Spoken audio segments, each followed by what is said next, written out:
நீலமலை தொலைக்காட்சி நேயர்களே, என்றைக்கும் நகர்வளம் என்ற இந்த பகுதியில் உங்களை எல்லாம் சந்திப்பதில் ஆனந்தமும் மகிழ்ச்சியும் அடைகிறேன். இன்றைய நகர்வள பகுதியில் நாம் பார்க்க இருப்பது, மனிதர்கள் காலை எழுந்தவுடன் நடைப்பயிற்சி செய்ய வேண்டும், மாலை வேளையிலும் நடைப்பயிற்சி செய்ய வேண்டும், உடல் ஆரோக்கியத்திற்கு இதை பேணி காக்க வேண்டும் என்று சொல்லுவார்கள். இது மனிதர்களுக்கு மட்டும்தானா என்று சொன்னால் இல்லை, வனவிலங்குகளுக்கும் பொருந்தும் என்பதற்காக இந்த காட்சி எடுத்துக்காட்டாக அமைந்திருக்கிறது.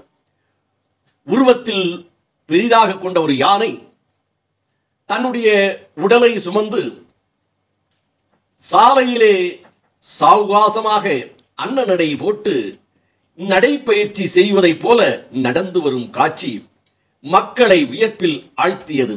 மக்கள் குடியிருக்கும் பகுதி, சாலையில் இரண்டு பகுதிகளிலும் குடியிருக்கும் வீடுகள், கடைகள், மக்கள்கள் என்று இருக்கும் இந்த பகுதியில் சர்வசாதாரணமாக அன்னநடை போட்டு நடைப்பயிற்சி செய்து வருகின்ற இந்த யானையை பார்த்து பலரும் புகைப்படங்கள் எடுக்கிறார்கள், வீடியோவை எடுக்கிறார்கள். இன்னும் பலரும் மெல்லவா, மெல்ல போ போ போ என்றெல்லாம் கூச்சலிடுகிறார்கள், சொல்லுகிறார்கள். அதையெல்லாம் கேட்டும் கேட்காமலும் பார்த்தும் பார்க்காமலும் தன்னுடைய நடை, தன்னுடைய பார்வை, தான் போக வேண்டிய இடம் என்று நோக்கி இந்த யானை நடைப்பயிற்சியை செய்வதை அங்கே இருக்கின்ற மக்கள் எல்லாம் ஆச்சரியத்தோடு பார்த்தார்கள். இந்த யானையை ஒரு மனிதன் தன்னுடைய குரலிலே போ போ என்று சொல்லுகிறார். அந்த யானை அதற்கு பதிலே சொல்லவில்லை, செவியை சாய்க்கவே இல்லை. ஆக இந்த ஒரு பெரிய உருவம் கொண்ட இந்த யானை தன்னுடைய போக்கில் யாருக்கும் தொல்லை தராமல் தன் வழியை நோக்கி நடந்து செல்லுகிறது. இந்த சாலை வாகனங்கள் போக்குவரத்து நிறைந்த சாலையாக இருக்கிறது. காலை வேலையோ மாலை வேலையோ என்று இருப்பதின் காரணமாக வாகனங்கள் அதிக அளவு இல்லாத காரணத்தால் இந்த யானை தனக்கென்று போடப்பட்ட சாலையாக கருதி இந்த சாலையிலே நடந்து செல்லுகின்ற ஒரு அற்புதமான காட்சி.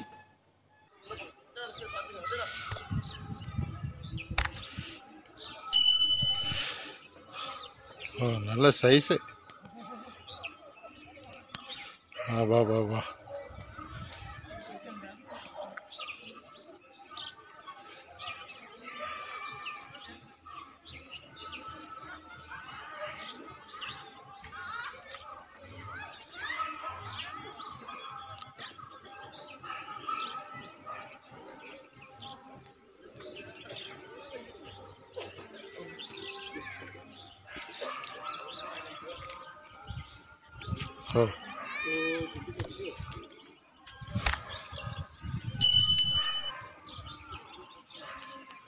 போ போ போ போ போ போ.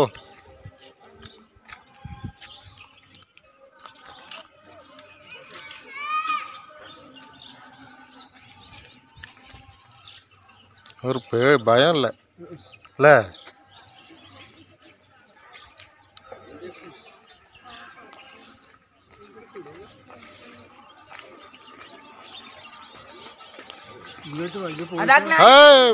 ஓட்டுங்க ஓட்டுங்க. உஸ்மாக்கெல்லாம் அங்கே போயிருங்க, வெள்ளை போட்டு திரும்பி பார்க்க வரணும் இல்லை. பின்னாடி பார்த்துட்டு தான் போகுது.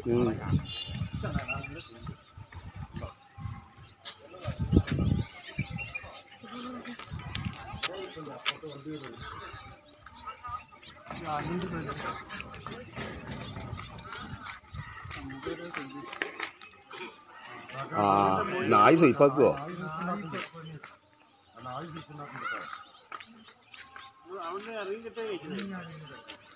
വണ്ടി അവിടെ നിന്ന് വന്നാലാണ്.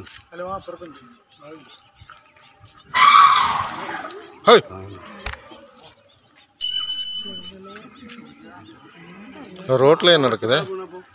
அவது வண்டி எந்த வருது இல்லை, அங்கே அந்த ரமேஷ் போயிருக்காங்க.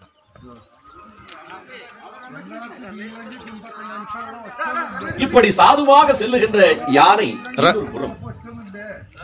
ஆலயத்தினுடைய கோவிலினுடைய திருவிழா நிகழ்ச்சிக்கு கால்களிலே சங்கிலியை இணைக்கப்பட்டு அந்த யானை மேல் இருவர் ஏறி அமர்ந்து யானை அந்த கோவில் திருவிழா நிகழ்ச்சியில் ஊர்வலத்திலே மக்கள் அதிக அளவு குடும்பத்தோடு கலந்து கொள்ளுகிறார்கள். பெண்கள், குழந்தைகள் என்று ஏராளமான பேர் யானை முன்னாலே செல்ல, அந்த யானையுடன் சில ஆண்களும் இருவரும் அந்த யானை மேல் ஏறி அமர்ந்து செல்ல, ரயில் தண்டவாளம், அந்த ரயில் தண்டவாளத்தை கடந்து செல்லுகிறார்கள். அங்கே ட்ரெயின் அந்த தண்டவாளத்திலே இல்லாத நேரம் என்று எண்ணுகிறோம். அதிலே குழந்தைகளும் பெண்களும் வயதானவர்களும் முதியவர்களும் என்று கடந்து சென்று கொண்டிருக்கிறார்கள். திடீர் என்று அவர்களுக்குள்ளே குழப்பம் ஓடுகிறார்கள், கத்துகிறார்கள், கூச்சலிடுகிறார்கள், கீழே விழுந்து விடுகிறார்கள். என்னவென்று பார்க்கின்ற போது அமைதியாக சென்ற அந்த யானை மதம் பிடித்தது என்று சொல்லுகிறார்கள். அந்த மதம் பிடித்த யானை சென்ற வழியிலே மீண்டும் திரும்பி ஓடி வருகிறது. இதை கண்ட ஆண்களும் பெண்களும் குழந்தைகளும் வயதானவர்களும் பயந்து ஓடுகிறார்கள். சிலர் தடுமாறி 2 பெண்கள் விழுந்து விட்டார்கள். அப்போது கூட சொல்லுகிறார்கள், யானைக்கு மதம் பிடித்து விட்டது என்று. அந்த மதம் பிடித்த யானை தண்டவாளத்து அருகிலே சாலையிலே 2 பெண்கள் தடுமாறி விழுந்து கிடக்கிறார்கள். யானை வருவது நேராக அதனுடைய கால் அடியில்தான் அவர்கள் மிதிபட வேண்டும். ஆனால் புத்திசாலித்தனமாக, அறிவு பூர்வமாக அந்த யானை அவர்களை ஒதுங்கி, அவர்களை மிதிக்காமல், அவர்களை எந்த விதமான ஒரு துன்புறத்திற்கு ஆளாகாமல் அப்படியே ஒதுங்கி செல்லுகின்ற காட்சி. இதையெல்லாம் பார்க்கின்ற போது இந்த திருவிழா கூட்டங்களுக்கு யானையை கொண்டு வந்து மேளங்கள் அடித்து அதற்கு தொல்லை தருவதால் இது போன்ற நிகழ்வுகள் நடக்கிறதோ என்று சமூக ஆர்வலர்கள் தெரிவிக்கிறார்கள். இதிலே 100க்கு மேற்பட்ட மக்கள் கலந்து கொண்டார்கள். அதிலும் பெண்களும் குழந்தைகளும் வயதானவர்கள் என்று பார்த்தால் அதிகமாக இருக்கிறார்கள். யாருக்கும் எந்த பாதிப்பும் இல்லை என்பது மகிழ்ச்சியை ஊட்டுகிறது என்பது மட்டும்தான் இந்த நிகழ்ச்சியை வைத்து நம்மால் புரிந்து கொள்ள முடிகிறது என்று நமது சிறப்பு செய்தியாளர் முகமது அவர்கள் இதனை படம்பிடித்து நமது நகர்வள பகுதிக்காக வழங்கியிருக்கிறார்.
வணக்கம் கூறி விடைபெறுவது என்றென்றும் உங்கள் நீலமலை